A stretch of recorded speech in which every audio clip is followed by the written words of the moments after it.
Hello and welcome back to Dev Game Club, a weekly podcast in which two veteran game developers look at games from the past to discuss their relevance and impact today. I'm Brett Duville, and I'm joined as always by my co-host, a man who is surely just about to open up the second half of the map. Tim Longo. Yep, surely. Surely you are. And at any moment, any hour now, you will open up the second part of the map. We were talking about Far Cry 2, 2000, what did we say? 7, 8, something like that? I thought it's 8, but I might be wrong. It's been a couple of weeks since we discussed that, so it's kind of gone out of my mind. And I will say I'm actually a little surprised. In my recollection, of course, this went a lot faster because I just did it in one hazy, blurry weekend that went very, very fast. But now I'm starting to think, wow, this game's actually a little longer than I remembered. Yeah, it was 2008. Yeah. A lot longer than I remembered. Even, back, because I guess part of it is that back then I was like, well, I blazed through a ton of missions. I think I did most of like the sort of quote unquote main quest, as it were, and then probably came back and did all the other stuff.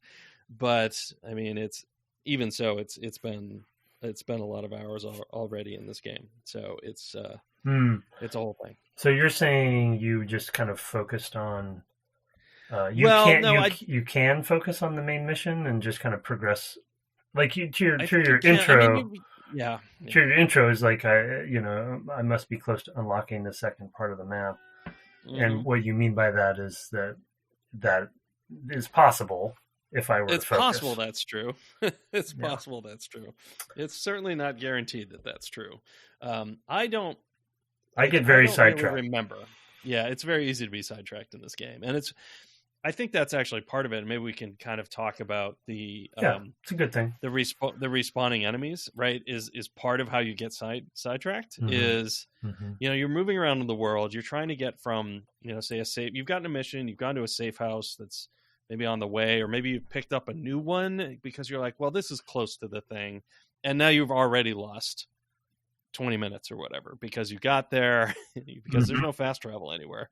So you spent the time to get there, which meant you probably went by, a replenished guard station, at least one on the road, and maybe you tried to sneak past it, which maybe worked and maybe didn't. Maybe you tried to drive through it, which I sometimes do, just pour on the gas and like drive through as fast as I can. But then, a guy comes up the other, the road in the other direction, and he's got a gunner on the back of his Jeep. And like, before you know it, you've just done these lots of little encounters, which, I mean, to the sort of discredit of the game are pretty samey, right? I mean, they might play out sort of dynamically a little different every time, but like at the macro level, it's kind of like, well, like I just described, I drove through a thing, but I ran into a guy on the other side that let the other guys catch up, and it kind of like has this dynamic that repeats, even though it's a million little variations on that is kind of the form of the song, from getting from here to there. So has that been your experience? I found fewer player stories this time, except around the buddies, which we'll kind of talk about separately.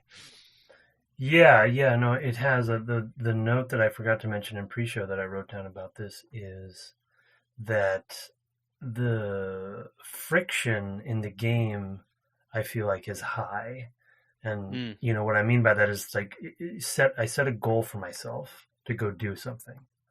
And the amount of friction I'm going to, and I don't mean like friction, like just combat, but I just mean like ways that the game will fight you in allowing you to do what you want to do.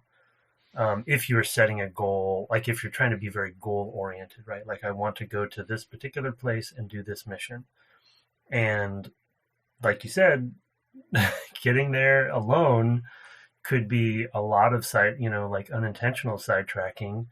I could die multiple times, it's like, because I'm, what I usually do is try to just drive through some of those camps because they do respawn, which is, I think I'm generally okay with respawning, but I just feel like they respawn very fast. So like you'll clear it out and you'll go, like a mile away and then you turn around and go back and they're all there again. And so I feel like it's just like once they're streamed out, they basically replenish or something. Yes. Yeah, I would say that's true. Yeah, Yes, and so they're always there. Yeah, it's basically if it feels like there's a very small radius around those things, beyond which they will suddenly replenish for sure. Yeah. So it's frustrating. And to your point on like the sameness of those, just side camps or checkpoints that you're going through. The other thought that we talked a little bit about, I think, but in pre-show, but spinning it a little differently to what you're saying there is kind of making me think like there is, how do I say this? They clearly want to kind of make a simulation of what this game is, right? A simulation of this African conflict. It's an open world. It's highly systemic, and a lot of these things are clashing together. And I think they did a great job and trailblazed when it comes to that goal. But even, it's funny because we just played SimCity, but which, to be honest, this point maybe applies to SimCity as well. To the point of, okay, sure, you successfully created a simulation of this experience. I'll generalize it and call it an experience. But even in a simulation, the best games that have achieved something like that add in a sort of like authorship to how the simulation is going to play out for you to create interesting or like sort of like, delightful, not the greatest word in this context, but, more interesting situations because, and maybe even GTA 3 did a better job at this in that, the scenarios are just different enough, or there are certain systems that clash together that sometimes do something a little differently. And so it's like, yes, it's a very fully realized simulated world, but because it's so fully realized, things kind of, the math kind of, you know what I mean, comes out the same every time in a way, unless you're doing like a story mission or something that's very specific. But it's like there's this like level of variation where there is a lot of variation, like at the fingerprint level, like, like the way the grenade bounces and rolls is different every time you throw the grenade. Like every time I try to chuck, a Molotov cocktail, I don't know where it's going to land. Sometimes it hits the guy in the head. He goes down more or less instantly. Sometimes I throw it past him. It lights the thing on fire that I was actually trying to get to and blows up everything around it. And I can't get to the health station that was there because everything's on fire. And maybe those things got destroyed as part of that. Right. So at that level, there's like this fine-grained dynamism. But there's like this middle ground where it's like, 2 arms, 2 legs, a head, torso, right? It's like, there's a level where it's like there's a lot of similarity, and then and you don't have a lot of control over the grander scope at all, right? As you were talking about in pre-show, you can play for one of these factions, and I was kind of saying, yeah, but like, who cares, right? I mean, it's kind of not the point. And where the game ultimately goes, and I'm only saying this because we probably won't get there, because I think there's a lot more game left, a lot more of this, right, left. And, ultimately where the game's going to go with that, I think, is like, well, it didn't really matter whose side you chose or whether you played both sides or went back and forth, or like started with this and then went to the other one. And we can talk about how that feels actually in the moment of going back and forth or whatever. But in the end, one of those, you're going to choose one of those factions to go to power, one of, to be in power by kind of like doing their final mission over the other one's final mission. I think it's even more or less framed that way to you. Like, hey, if you go do this, you're going to lose the ability to do stuff for the other one. And I do think that they try to, and you have, I think fallen into this path a little bit. They try to play one as somehow better than the other, and, one's got the medicine, they've got the connection to the people with the medicine. And so you want to, actually, no, I guess that's the priest. So that's actually a third kind of Well, I don't the even direction you're know going. because I haven't actually felt that the game has told me not to join up with or do missions for the other side, but I It just has not. chose one and I just stuck with it myself. You know, it was a Oh yeah, but I just remember you like said I picked the one that had the symbol of Africa, and I remember, one of them was felt a little bit more populist, but not in the sort of negative way we've come to feel it in the last 5 years, but just kind of like mm-hmm, this is the democratic, this is the people for the people, group, mm-hmm, and the other group is more what you might call royalist or something like that, maybe. It's sort of like that want to sort of use the existing levers of power maybe a little bit more, mm-hmm. and eliminate the other group and things like that. I think that's basically the two thrusts. But I also just am like, yeah, okay. But the game hasn't Whatever. really done Yeah. done that for Well, me or with me. It's exactly. other than Yeah. presenting it, and I mean, it's there is an argument to be said that I'm making my own player decisions, and that's cool that I can do that. But it sort of comes down to the point that you're making that we talked about in pre-show of it doesn't really matter, which is the problem. Right. Yeah. And there's no which I think my understanding is this, especially in Far Cry, that that and I definitely felt this in the newer Ghost Recon games, is that factions become a very important part of the game. And that's how you get your missions. You can't actually do missions unless you're parts of factions and things like that, which, I can see them being hesitant to do in this era because we weren't at that point yet where people were okay locking that content out or something. Right. Yeah, I think that is true of Far Cry 4, that you do basically pick a faction and you're more aligned with that faction, and you are cutting yourself off at a certain point from the other faction. That's my recollection, at least. But what I've always wanted from the Far Cry series in the handful of games that I've played has been a macro layer where I see changes in the other faction because I'm working for this one. Mm-hmm. So, for example, if I'm working for the APR, the UFLL, I'm whittling them away because a lot of what I'm doing for the APR is I'm trying to take territory from them, and maybe they're investing in better equipment for their soldiers as long as they can, like they're getting bulletproof vests and whatever. I mean, that's a very common progression of NPC combatants in video games, and it could be well motivated by the choices that you're making. And that layer, although and I will see that is very difficult to do to do well. I think in this game, because the missions are pretty atomic, and it's like, you could actually just sort of like progress them like beads on a board game of like, you've spent this many points on this thing, and it would probably feel okay. But I do think it's also hard to communicate those things to a player, like, because you've done these things. Like, you could probably do it with a lot of extra voice, but this is an era where the budget may not have been there for that. Mm-hmm. And it's already they invested a lot more of that budget in the ways that the buddy system can work, which is a lot more immediate and person to person. So I can't really fault them for it.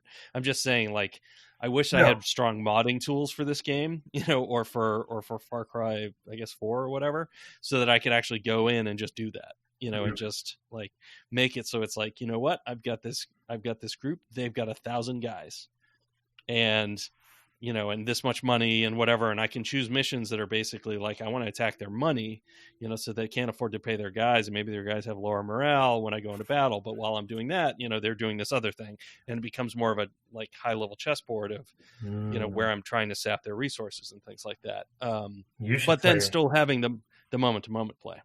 Metal Gear Solid 5 is what V. Oh boy, here we go. They don't go as far as you're saying, but they do have some of those sort of like take out certain things, and it impacts what the enemies will have.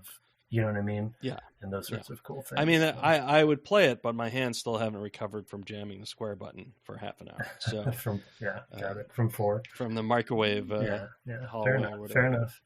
I mean, going back a little bit to the what matters, and to your point on the sort of like the respawning and what I was saying about friction. It's like, when it comes to the percentage of time that I'm spending this sounds very damning, and I don't mean for it to, but I guess it's the simplest way I can say it.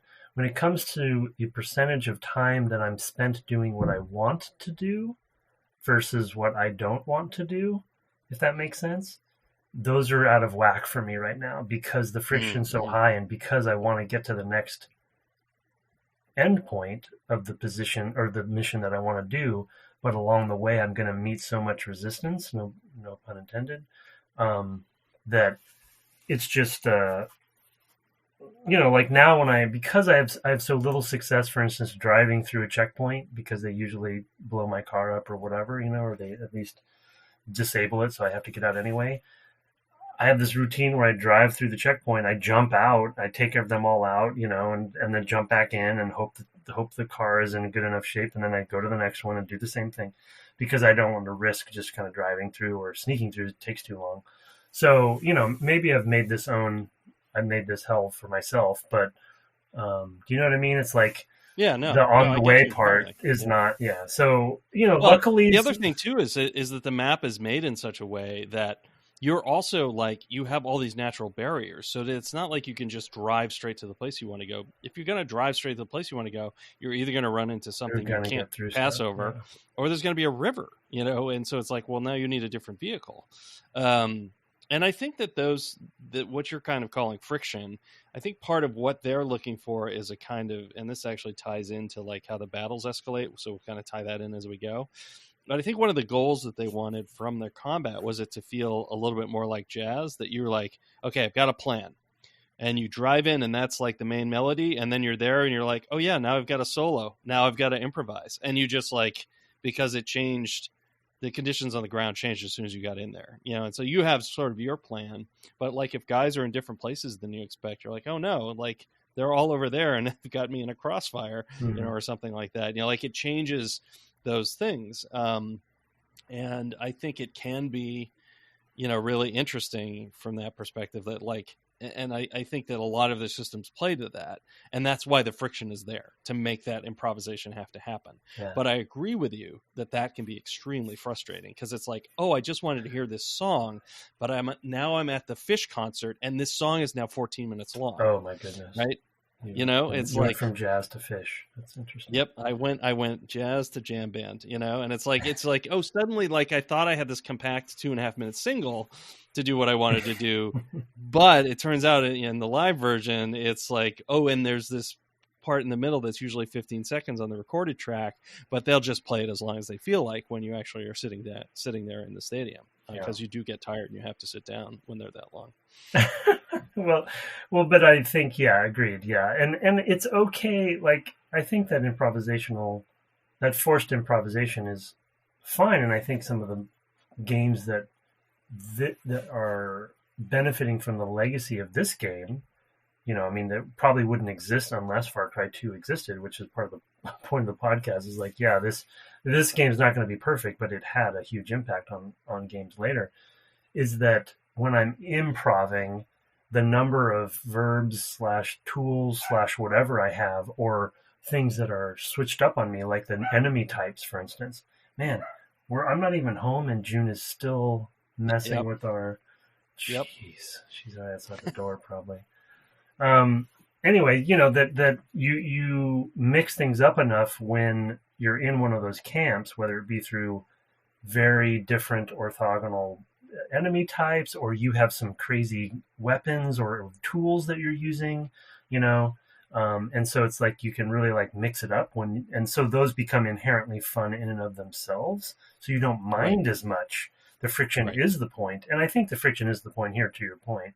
It's just the infancy. It's the infancy of it right now for me. Maybe the balance of it. And the balance of it. And I also did make a note, I forgot to mention in pre-show, that I don't know if this is true, but the fact that I happened to find one of those gold guns as early as I did, I'm wondering if that's actually impacting my game somewhat, because I'm really disincentivized to use anything else.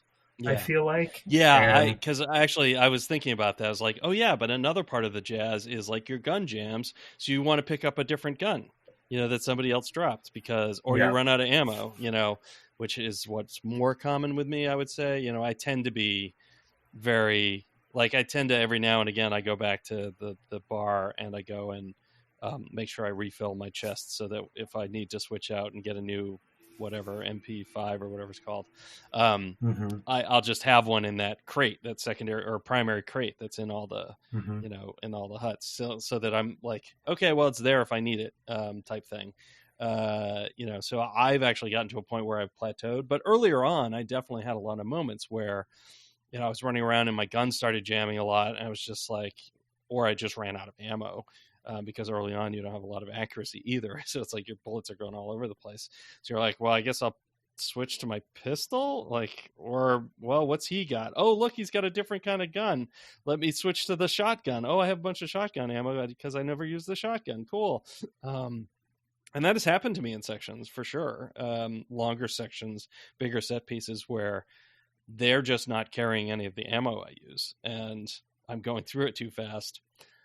And so I have to switch up weapons. So it's another sort of like, oh yeah, now I'm shifting key. I mean, it's just literally feels like, variations on themes, which play out with these sort of flanks of weapons. But yeah, if you have an unbreakable weapon and you're really good, you've got really good accuracy with that weapon and all of that stuff, it is going to tend to be like, yeah, well, I'll just stick with this weapon. Thank you very much.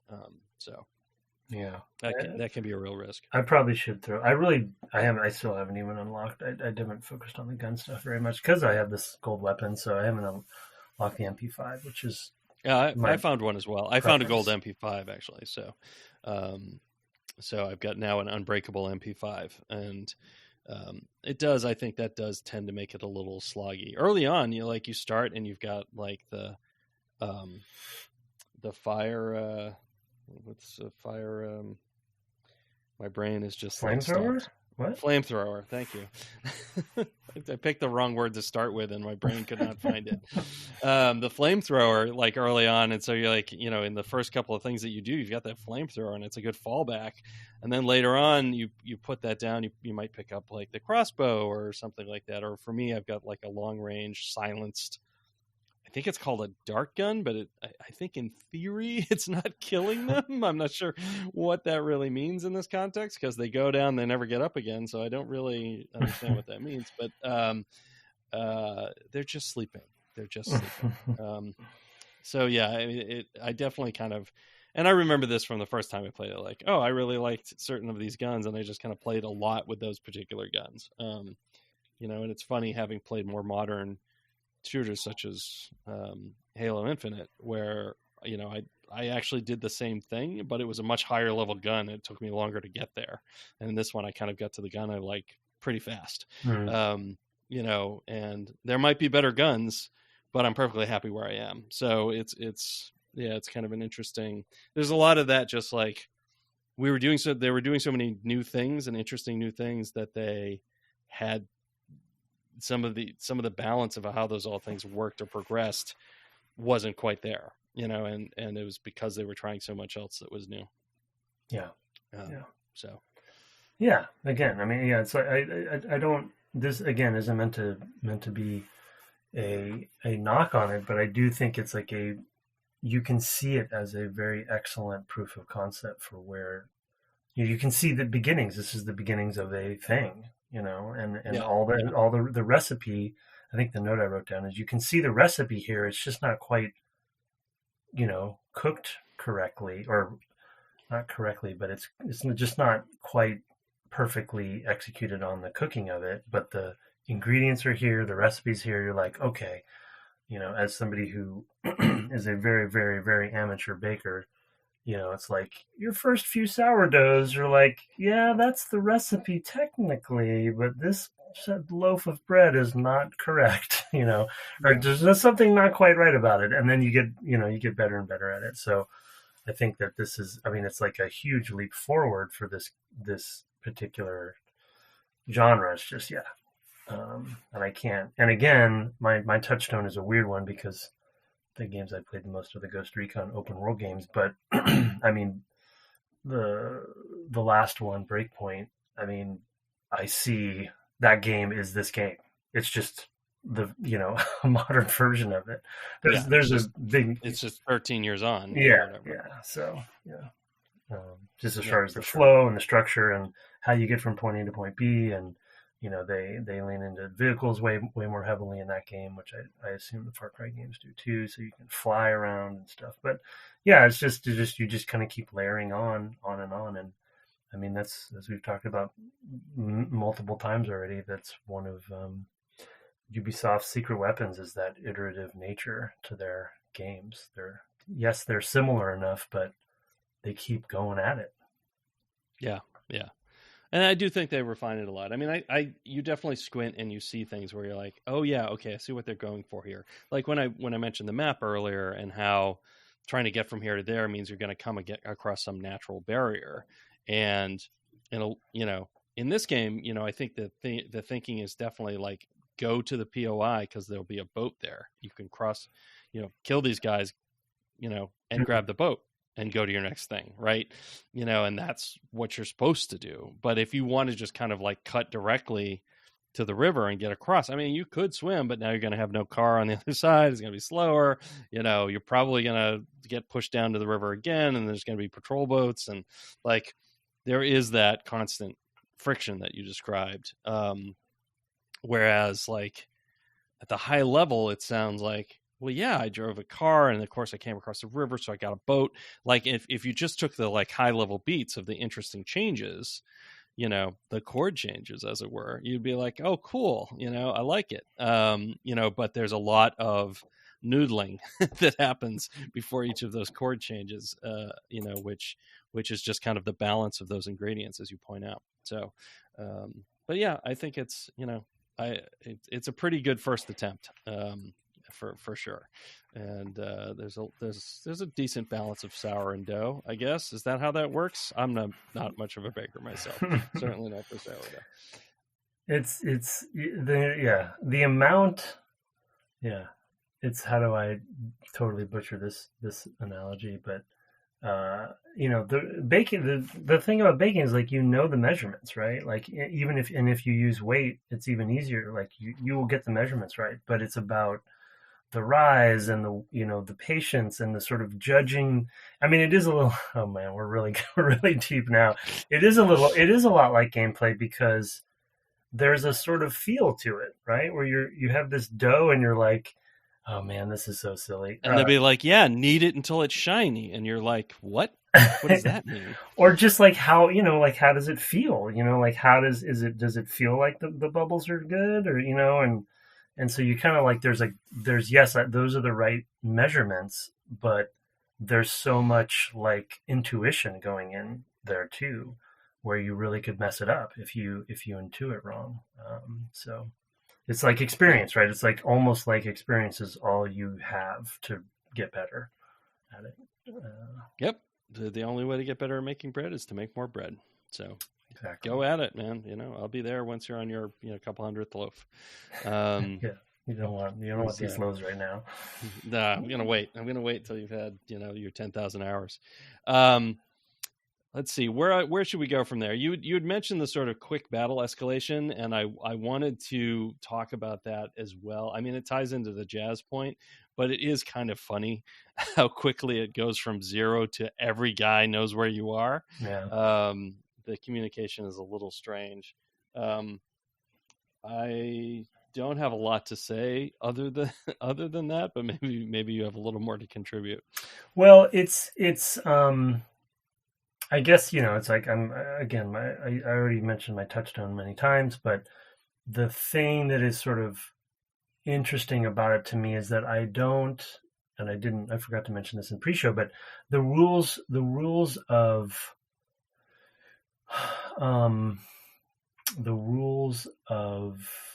being seen, or being, what I want to, not being seen, but the rules of even stealth, I guess you could say, of like, how do you approach a situation when has the S hit the F, as opposed to GTA, where you have a very clear star system or something like that really gives you a sense of how bad things really are, and you can choose to de-escalate that or escalate it. But in this case, it's like there's times when I feel like I'm circumventing something, and avoiding conflict, and then all of a sudden somebody sees me and then it's like on, and then all of a sudden once it's on, there's way more guys than there should be, in my opinion, and it's just like now I have to deal with this. So it relates to the friction thing, but it's just like I think, and some of this is my own play style, as we've talked about many times. I think I want more room to wiggle in that before it gets to that escalation, where okay, this one guy saw me and I can maybe deal with him, or I could run away and lose him, and then it kind of resets enough. I'm talking about stealth mechanics, I guess, to some degree. But I feel like once the cat's out of the bag, they're really, you're kind of like, you might as well just commit and just start mowing folks down, unfortunately. It's like, it's very binary, I guess, is a very short way of saying what I should have said to begin with. But yeah, no, agreed. I mean, I think that one of the things that you see in a lot of stealth games is that there is more time in the sense that there is a mechanical expression of the spread of information, right? In that, this guard can't alert this other guard unless A, he yells, which maybe you move quickly enough, or hide enough that he doesn't, figure out that you're there, or doesn't get a chance to do that alert. There's sort of, I'm thinking about, something like Thief or something like that. And unless they actually yell out, like if if they see you and you shoot them before they yell out, you're still okay. Whereas in this game, there's definitely you shot a guy, everybody knows it. Yeah. Like there's this instantaneous transfer of information to everybody. It's like there's this hive mind of enemies at any given checkpoint that you go to, which is definitely a lot simpler to implement. I think it's one of the things, though, that I do think it shines at, in those encounters is if you don't sort of immediately stand up and start mowing them down, you kind of try moving around and staying in cover and things like that. They'll say things like, I think he's over here, and there's a lot of communication behind them. You had pointed out that the VO systems were quite good. It's almost like there's they know where you are in that moment. And like the most terrifying thing is to hear a roaring engine at that point from behind you, exactly. And be like, I don't, oh God, the car knows where I am. Can I get next to a rock so that I don't get crushed? That was definitely a thing that happened a lot in my first playthrough, especially. I'd hear the roar of it, and I'd turn around and just get run over. And that was awful often, because I knew I'd have to do it again. But the thing is, there's a really weird dichotomy of like, part of that is for them to communicate like the state that they're in. Because I think technically you can sort of get away at that point. Like if they don't know where you are, and you can somehow like stay still and stealth long enough, quote unquote stealth.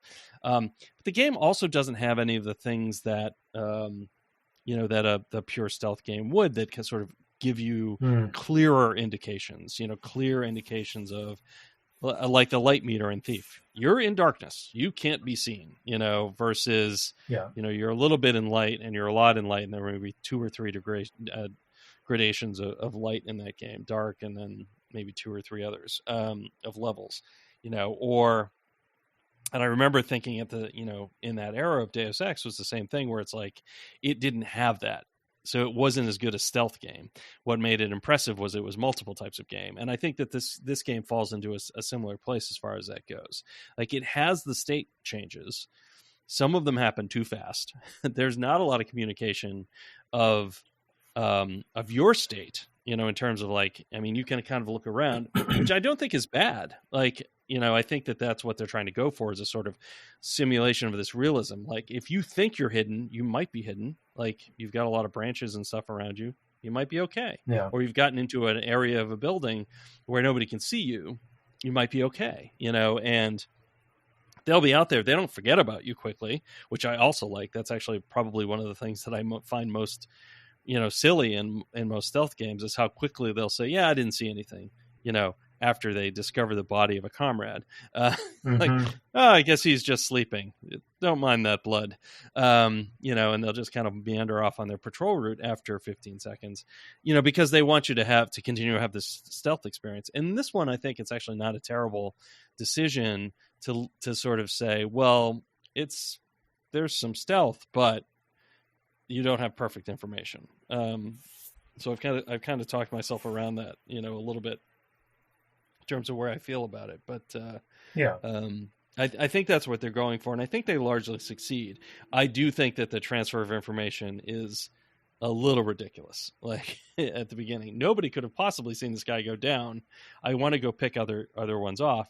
I think later, in particular, Assassin's Creed games have done this a lot better. Like they've put more stealth in them, and maybe later Far Cry games as well. I don't specifically remember it in 4, but I know like latter AC games are like you're in the bushes, you're hiding, you're moving from bush to bush, you're snatching a guy, killing him inside the bush and staying hidden, so that you can maintain that stealth as long as possible, because you don't want to fight them toe to toe. Because if there's a bunch of them, that's a recipe for disaster.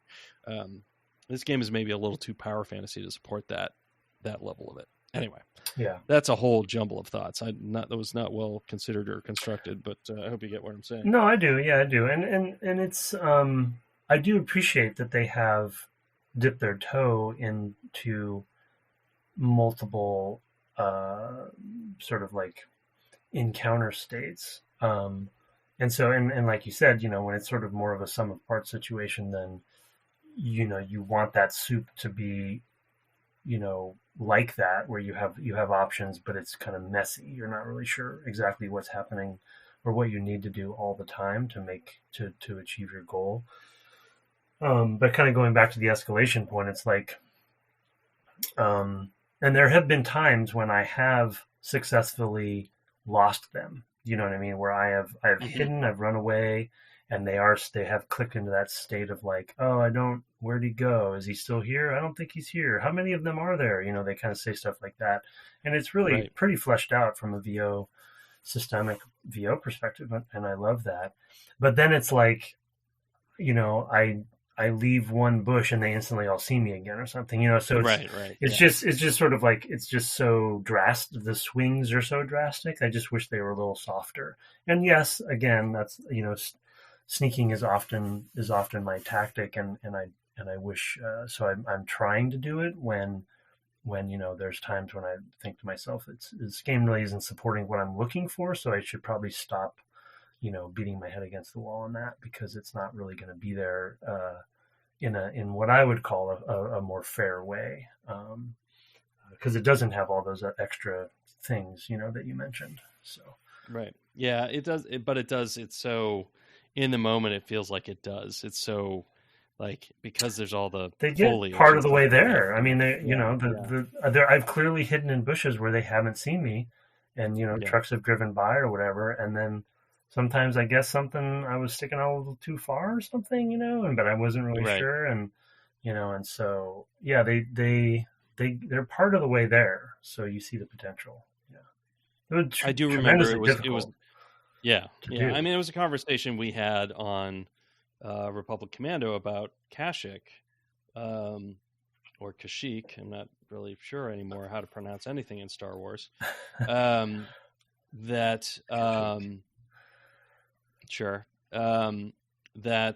like we deliberately didn't put in thick foliage to go through, because we weren't sure we could support the stealth aspect. And we said, well, you know what?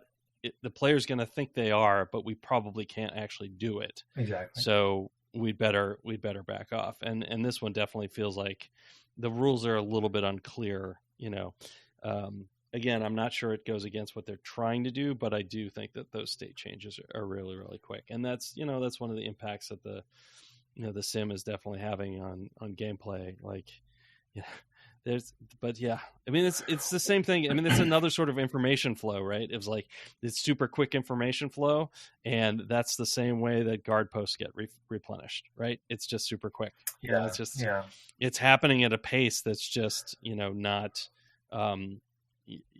leads to these moments of panic and, shooting all your your guns at things and things like that, and then suddenly it's like, okay, well now I've got very little ammo left to go and do the thing I was meant to do, right? So that's, I think, what works against you trying to attain your goals, as you mentioned earlier, right? It's like, well, I got here and then, man, I had to throw 2 of my grenades because I just couldn't get those guys behind that building, but I saw that there was some, and there's this kind of moment of improvisation of like, yeah, but I saw that there was an explosive thing near there, like a propane tank or, like something else. I've definitely had camps that I've left just like in total burning ruins from doing things like that. It's just like, I look back and I'm like, yeah, that happened. That was not how I planned it. And now you're down a ton of resources going after like a story mission, some set piece that is going to be, complicated and more drawn out. And those are usually the times that I die doing those missions as well. So it's like,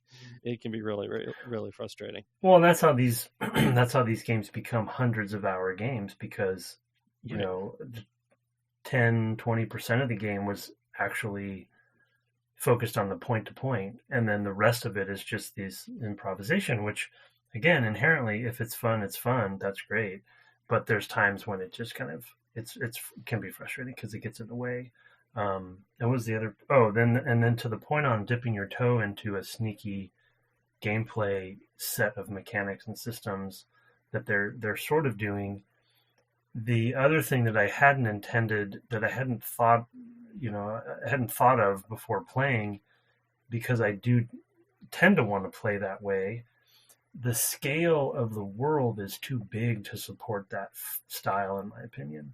Because if I want to just kind of sneak my way from point A to point B, it's just unrealistic. Do you know what I mean? Like, it's just not, it's too much. The game's scale is largely built for vehicles, as far as I can tell. And so if I'm going any great distance, you gotta probably take a vehicle for a big portion of it, which isn't inherently stealthy. And so, it's just like open world and stealth I would assume is a pretty tricky thing to do anyway. So it's sort of like, it's interesting, like things are pulling on each other there, where they want these kind of big African, terrain, big open world, but then there's also, they want to let you hide in a bush, and and go from bush to bush, which takes minutes, and it's like, well, oh, I haven't even gotten through this one camp, and it's been like a half hour or something. If I really commit to sneaking, which, so it's kind of counterintuitive. There's definitely, it is interesting that it's the contrast of scales. I think you're right. And so many of the missions, literally, you're getting it from this place, it's taking you to another location. If you go the most direct route, there's at least 2 guard stations on the way. Maybe there's a safe house that you can stop off at, but you probably haven't unlocked it yet. I mean, just like it adds and adds and adds, as we were talking at the beginning, where, something that feels like a 5-minute plan, ends up being an hour or more, and I definitely find it a sort of game where I can just kind of sit and I just kind of stop caring about that stuff, but I have played it a lot in the past. So it's, and of course I've played hours and hours of Assassin's Creeds. So it's a whole thing I'm not unfamiliar with, so it doesn't really bother me. You're accepting it. Yeah. I've just kind of accepted it, and I know that I'm in for that, and I do still think this is in some ways the best expression of the Far Cry 2 series itself. Because of some of the mission stuff I've talked about, but I still grant that it has a lot of that, that sort of quote unquote pad. I wouldn't really describe it as pad. I think it is a consequence of the things that we've talked about. I think the last thing we should definitely talk about is the buddies, because I think we've touched on a lot of other stuff. But at this point, you've probably gotten a lot more involved in the buddies as a system. I don't know if you've seen the degrees to which it's systemic, and maybe we can dive into that, because I think that was what the other designer was principally in charge of. Redding, I think his name is. I'll look that up. I'm sorry I slipped. I think it's Patrick Redding, right? I think so. I think that's right. But anyway, to what degree do you feel it is a systemic? Yeah, I'm ready. Is systemic, the buddy system? That's an interesting way to put it. Well, I mean, I guess the thing that I appreciate about it is that it is a personification. Like the characters are personified progression, and in some cases, at least what I've seen, I haven't found all the buddies. I assume you find them all eventually. And maybe they do different things for you, but not necessarily. Oh, okay. Or you find more than, you find a chunk of them, or maybe not. But the fact that, the one guy can revive you if you go down has been fun, and the fact that I've earned him to be able to do that. The fact that they're your conduit to upgrade your safe houses is cool, and so there's, like you said, let me ask you this. How many buddies have you lost? Oh, I haven't lost any yet. Aha. Okay. So you have not yet really delved into the systems of the buddies, because that's where there is a lot of richness that I think you are not seeing. So I actually don't. It's like an XCOM kind of thing. You can lose buddies. It's not. Well, yeah, a little bit. I mean, it's not like. Okay. So a couple things. As we were talking about in pre-show, the fact that you're any one of these particular characters doesn't really seem to matter. And you're one of the sort of dozen or whatever it is possible buddies. You're one of the characters. If you picked a different character at the beginning from the one you're playing now, you might get the one you're playing now as a buddy. Yeah. Except for the women, which you can't choose a woman as a character. That is true. The women, I mean, as we know from Ubisoft, they're too hard to animate. Yeah. So something interesting does happen when you lose a buddy. Oh, okay. Well, I guess I'll have to. I've actually lost, I think, 3 buddies. I'm a little careless, honestly. Oh my. So I'm very protective of my buddies. I am too. Well, my first buddy, the thing that happened was, and maybe this is a sort of player story, but I had finished a mission. You sort of like, it's like a little box canyon or something where you go down. There's just like this like little shack city or whatever. I'm sure you've hit this part, and then you're supposed to blow up some supplies down at the bottom. Yeah. Or maybe you haven't, because maybe that's UFLL, but whatever. You have to go down I think I did that. Okay.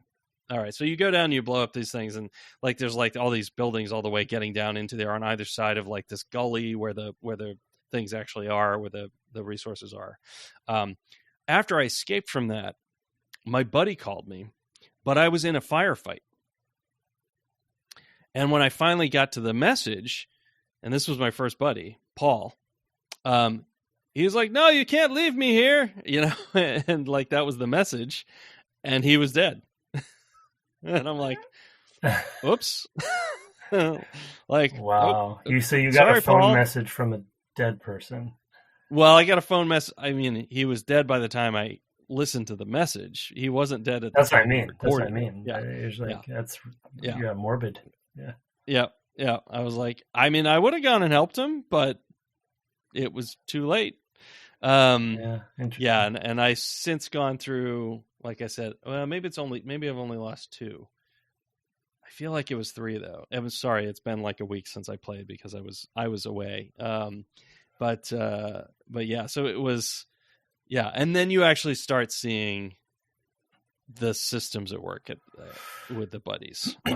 Okay, so they're more expendable than I thought. Then I thought they definitely are. I thought maybe that there was sort of like each one would have its own mechanic or something, and that you kind of they are very interchangeable. Okay. Yeah, they are very interchangeable, and I think that's also another kind of point of the somewhat nihilistic messages about this game and this setting, and like what they feel about war and war profiteering and all of that stuff. I think I think they're very on brand with their message, and I think at the time it was very very mature actually for a game to sort of have that kind of stance in a real grounded nihilism, not like a just sort of like I don't know, stylistic nihilism of like everything's gritty and dark or whatever. It was like, no, actually, because we're dealing with war and how that reduces us to our basest, levels where we do become interchangeable.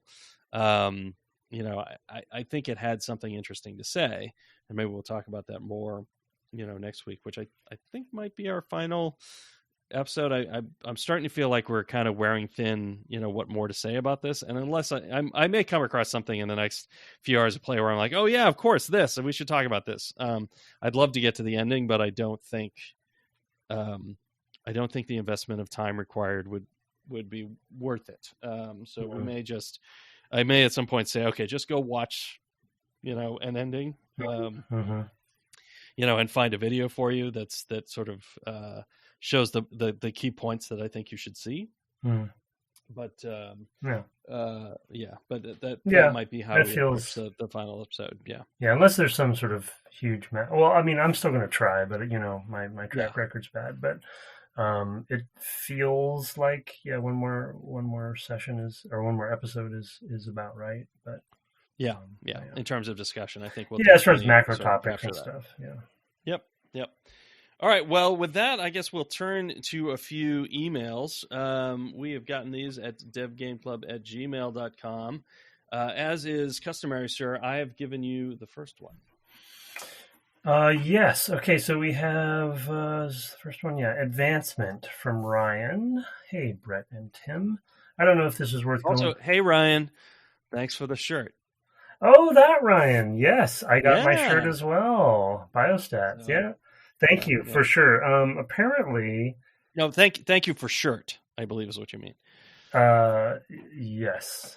Yes. Thank you for shirt, not for sure. Oh, is that what I said? No, for shirt, for the shirt. I will partake and I'll send a picture or whatever. But apparently, my wife says she wants to wear the shirt. Oh, I said it felt weird for me to wear the shirt with that on it. I don't know why. I'm not been able to do it, but she said she is interested. So, that'd be interesting. Okay, so thank you, Bio. I don't know if this is worth going into going to the podcast, but I wanted to point an interesting alternative to something you guys were talking about. On a recent episode, you two discussed the way American businesses think about progress, especially tech in Silicon Valley, where everyone races to be the first with the newest innovation that will disrupt the status quo. I think Brett mentioned that is how our capitalist system is built. I just wanted to mention that post-war Japan actually had the opposite approach. They focused on refining and making things more efficient versus trying to find the next big thing. This is one reason Japanese products went from being considered cheap to now being sought after. One interesting point about this is that this approach can be attributed to one man, an American statistician, Edward Deming, who went over to Japan and lectured about statistical quality control. This lecture ended up revolutionizing almost all their industries. Of course, the only reason I know about this is because it was a statistician. That's and then Ryan. Yes. Wow. Okay. Well, I mean, there's sort of that famous, well, I don't know famous, but the whole Toyota thing, as far as like the difference between Toyota and General Motors or whatever, right? As far as their highly iterative and efficiency seeking iteration on their processes that won them the auto wars or whatever. But go ahead. Yeah, and he was also he was well known. I think like I had read something maybe in like a Harvard Business Review kind of collection or something like that. He came up with total quality management. I don't specifically remember if he worked with Toyota, but I wouldn't be surprised to learn that he had. But that is definitely the sort of impact that he had over there on Japanese industry, and and all that. Yeah, fascinating. So, well, and I mean, to bring it even back to video games, and it's not necessarily the case in all the companies, but if you just look at Nintendo, right, and sort of the different approaches and the products that are put out, yeah, I don't know. It's fascinating to think about the sort of his point about how the two different cultures and countries approached that problem around the same time and what happened. Because it is like Japan is not seen that way anymore. They are seen, as he says, as far as their products go. And in the gaming space, obviously not every company approaches it this way, but there is a sort of discipline. Having worked at a company that was owned by Square Enix and going over there and talking with them and interacting with them and kind of just seeing how different things are, and it is like night and day, it's just a very different approach. Yeah, I definitely, I do appreciate that. And one of the things that I, have always kind of said about certain types of, approaches to development is there are false economies. You think you're making more progress than you are. And that's why I tend to be, really focus on stability for myself, like to talk about development specifically, is because, you might think you're making a lot of progress, but what you're ending up actually doing is making it so it's going to be impossible to make progress later. So I've always sought this balance between the two, and really thinking about where we are in a project and how much it's okay, to carry what we call technical debt and things like that. And I think that there's something similar at work in Deming's work, but I appreciate being pointed at him again. I hadn't read anything about him in a long time, not since like a little bit after grad school. So, okay. I have one here from Sam Thomas. Hello again, Sam. The subject is the Ubisoft disclaimer and SimCity. The long load times in Assassin's Creed have given me lots of time to think about their diversity statement over the years. I first saw it in the original game and believed it to be a defense in case anyone thought the game makers were anti-Muslim. We weren't that far out from the 9/11 attacks in 2007. In 2007, we weren't that far out from the 9/11 attacks, is how that should read. And sadly, many hate crimes against Muslims were happening in the West. Since then, I've learned that companies often signpost weaknesses in marketing and press materials. The diverse team disclaimer serves as a reminder that decision makers at many studios are not actually diverse. While it's a problem in most big companies, it seems to be exaggerated in AAA gaming. On SimCity, I wanted to say that a game which markets itself as a sim ought to attempt political neutrality. We can talk about that in a minute. I agree you can't get there, but it would be wrong to push a specific agenda. For example, let's say you, as a designer, believe in defunding the police. I don't think it's acceptable to explicitly code the game such that increasing police funding negatively affects your city. But what would be okay is to try to model truths we observe in the world that let us experiment with the idea of reducing police funding as a tactic for improving the city. A good sim lets the player learn things about the world that they didn't already know, and a great sim lets the player experiment and learn things that nobody knows. SimCity doesn't always succeed here. In particular, it teaches that all problems can be solved by throwing more money at them, as Brett found in that scenario. Perhaps modern political leaders played SimCity more than we realize. Note, I don't intend this statement to land as anti-Democrat or anti-Republican. Republicans often say this about the Democrats, but I think both are equally guilty. Okay, a little commentary there. What do you think? Should SimCity strive for a neutral approach, or are they free to take a strong position on the issues? Sam. Well, there, Tim. I'll just go ahead and here. I've just pulled the pin. Here, hold this. Well, yeah, I'm going to throw it into that checkpoint over there, and and it's going to roll down. It's going to not blow anything up. Well, I mean, we've talked about this to some degree. I feel like so. It is some repetition, but I mean, we've talked about this even with Far Cry. Obviously, write in and feel free to disagree with me on this, but I think Brett agrees, though, that I don't think you can. I don't think it's possible. Humans are humans, and there's always going to be.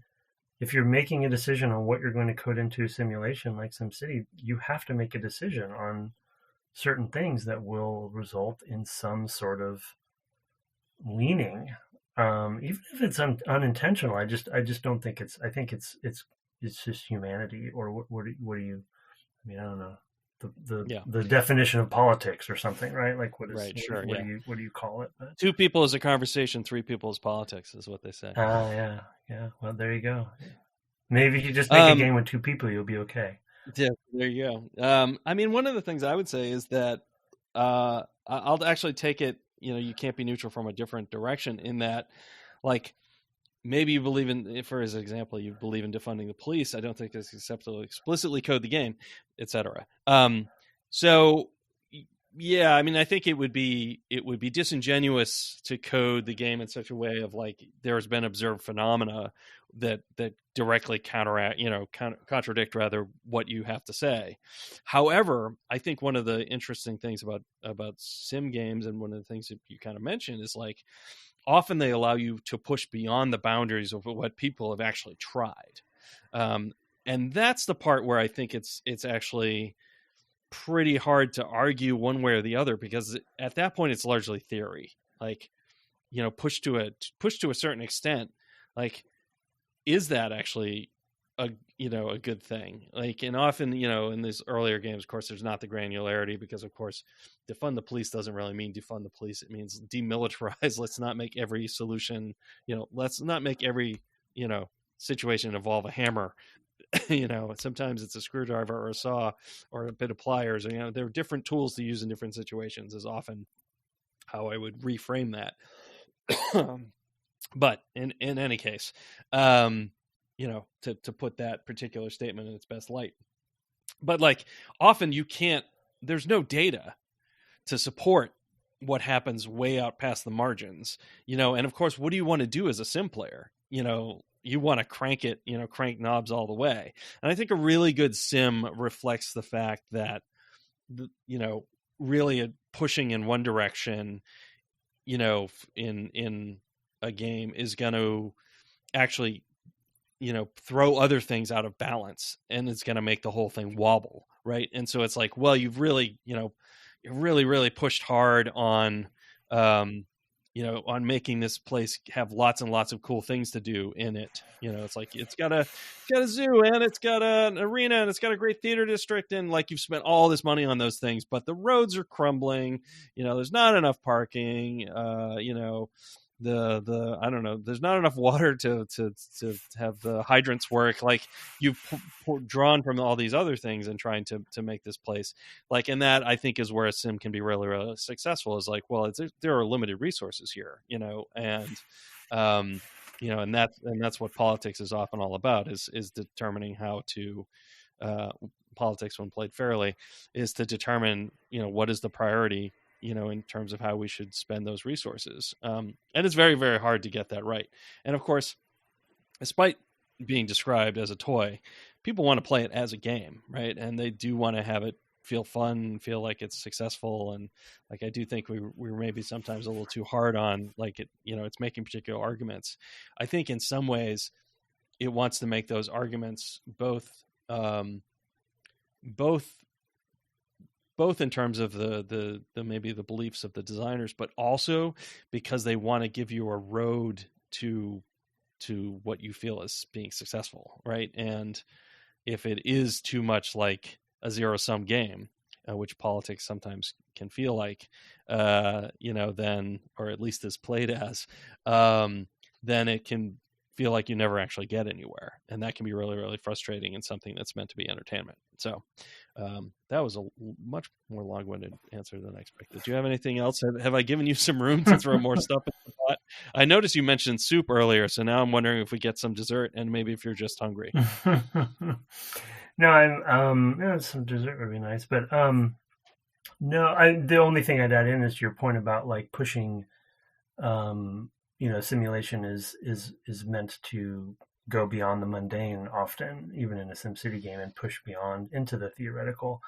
And I'm not a smart person and not a philosopher, but though I've taken some philosophy classes that I barely remember, the fact that you are choosing to go, like Brett said, I think it is a good goal for these simulation games to push beyond that, and like going to space we've done, but you know what I mean, like even civilization goes into directions that are into the theoretical. But I feel like as soon as you choose to go into theoretical, somebody has to have a theory, on the team. Somebody has to know about where the settings are going to go and how to tune that and how to code that. And there's still decisions that have to be made, even if you're going to go into a place that we don't have good examples for, or hasn't existed yet. There's somebody has to have made decisions which ultimately result in some sort of comment, in my opinion. I just think it's inevitable. It's human nature that there's a meeting that happens where these people are talking about, okay, we're going to have a robot spawn and destroy the city. What's going to happen? And I know that's kind of a silly, simple example, but that meeting still happens and decisions are made that ultimately somebody's saying something about what that robot's going to do. Because the robot could help the city, but in this case, they choose for the robot to destroy the city, whatever. So. Yep, totally agree. Let's turn our robot selves then finally to, well, I guess this one also touched a little bit on Ubisoft anyway. Let's turn to a final mail we have here about, I think it's Far Cry 4. From Mystery?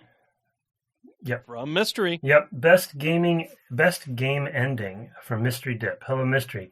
While I haven't played any of the Far Cry games, I was fascinated by an alternate ending I heard was possible in Far Cry 4, mostly for the fact that devs thought enough about user. Oh, I know what he's writing about. About user agency to put it in as a surprise. If you're not familiar, the beginning of the game has you eventually sitting at the dining table with the central antagonist. As the cutscene plays out, a person is taken downstairs to be interrogated. The antagonist says, "Please stay right here. Enjoy the crab rangoon. Don't move. I will be right back," as he heads off the screen. At this point, you're given control. The normal good player, in quotes, thing to do is to move around, find a way out, start the core of the game. If instead you wait, as you're told, for approximately 13 minutes, a new cutscene starts where the antagonist comes back, thankful that you waited. He then invites you to come with him, finish the main quest, and join him to wreak havoc. Regards, Mystery Dip. I have actually played that aspect of that game. I'm pretty sure that was an achievement, as I recall. Even more important that they made an achievement then. Yeah, of course. Yeah, you have a trophy for that. Then I'll probably find it and go, oh yeah, let me do that. Yeah, very funny. It was like it was definitely a moment of like, hey, yeah, we're a immersive sim game. Like there's lots of options you can choose at any point. I love that about that game. I thought it was hilarious that was in there, and it didn't really even feel. It felt like, oh, you know what? All of that could have been avoided. If you could have just hung out, and had the crab rangoon as pointed out. But instead, you went off and terrorized and went on, hundreds of hours of rampage through my country, all to return back here. Yeah, it's very, very good moment in that game. Far Cry. I mean, was that game also fairly nihilistic? Is that just Far Cry's thing? I mean, well, they get a lot more just kind of that it just kind of all doesn't matter over the top. Well, I mean, because they are pretty repetitive, there is a degree of that. Like, I do think they do the same thing that, I think they do the thing that games often fall prey to, where you kind of like, well, either direction that you go, if there's something that feels kind of binary, like harvesting the little sisters or transforming them, rescuing them or whatever, where it all just kind of has to balance out in the end. And it sort of feels that way with the different storylines and things like that. And where sure, you may feel a little bit differently about one or the other, but they always want to live a little bit of sorrow and of sour rather in with the sweet. So they always want the milk to curdle a bit, always, as like a dramatic,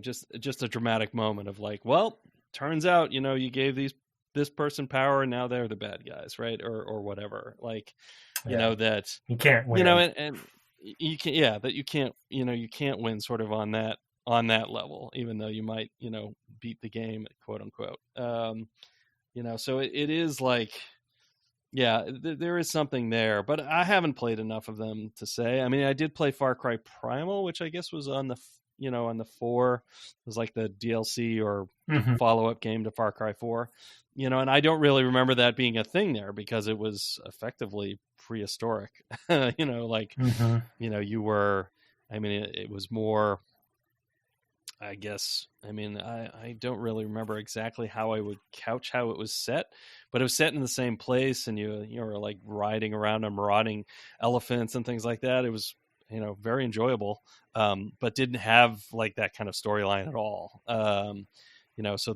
it never kind of turned on you because you were just kind of, I don't know, having the fun, playing in the sandbox, with some new, new fun kind of art approaches and new sort of things that you could do.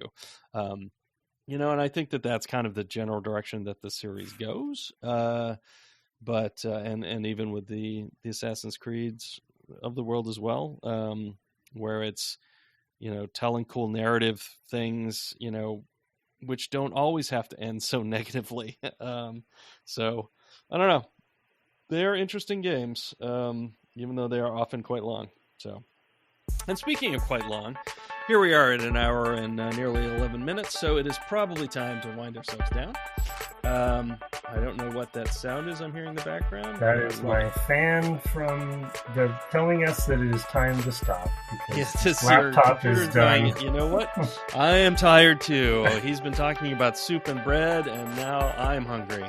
So you can send your emails, of course, into devgameclub@gmail.com, as those folks did. Thanks to all of them. Or you can shoot us a review on the Apple infrastructure or whatever, podcast listening device you use, listening app you use. Just, shoot us a message if we don't find it on our own. You can find us on the web at devgameclub.com or on Twitter at devgameclub, where you can also find my co-host at Tim Longo Jr. with the JR at the end. I believe you were taking last week and this week off from Dark Souls, but maybe you'll be back next week with more thrilling adventures in that very, very dark land. Gonna give it a shot. Yeah. I look forward to it. I got the last ember, so I think the last ember, so I'm primed to finish. Yeah. I'm afraid of the gold doors, but or whatever they're called. Yeah, it's very good. Yeah, those the golden light that you could not cross through until now. Our intro and outro music was written and performed by Kirk Hamilton, commissioned by friend of the cast Aaron Evers, and our logo is by Mark Garcia, who also maintains our merch store, where you too can find the Blink. You have to see it. Go ahead to our Twitter feed and check the pinned thread. I think it's in the second message there. Have fun saving your buddies, or not, this week. And good night. Good night.